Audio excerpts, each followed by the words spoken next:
حضرت بلال آئے جناب عمر سے ملنے، کیسے وہ کس طرح بھی آئے تو عمر خاطر میں نہ لائے، پر بلال حبشی دروازے پہ داخل ہوئے تو فاروق اعظم نے کرسی چھوڑ دی، ہاتھ باندھ کے کونے میں کھڑے ہو گئے۔ کالا رنگ ہے، نام بھی لکھنا نہیں جانتے۔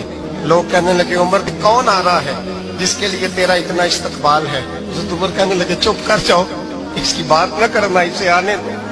حضرت سیدنا بلال آئے، کہنے لگے امیر المومنین کیا کر رہے ہو؟ فرمایا نہیں چپ کر یار، بازو پکڑا، اپنی کرسی پہ بٹھایا۔ حضرت بلال کہنے لگے حضور میں غلام ہوں، مجھے تو طریقے بھی نہیں آتے ان کرسیوں پہ بیٹھنے کے، میں تو غریب ماں کا بیٹا، غلام باپ کی اولاد، یہ آپ کیا کر رہے ہیں؟ حضرت عمر کہنے لگے بلال تھا تو غلام ہی، پر جب سے مصطفیٰ کا غلام بنا ہے تو ہمارا امام بن گیا ہے، اب تو امام ہے رسول اللہ کی امت کا۔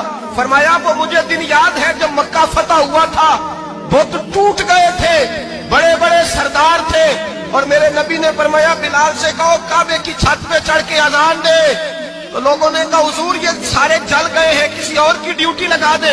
حضور نے فرمایا چپ کرو، بدر میں مار کھا کے اذان پڑے تو بلال، احد میں پتھر برسے اذان پڑے تو بلال، تپتے صحراؤں میں پڑے تو بلال، ہر جگہ مار کھائے تو بلال، اور آج اگر اللہ نے عزت دی ہے تو میں لوگوں کو دیکھ کے بلال کو عزت نہ دوں؟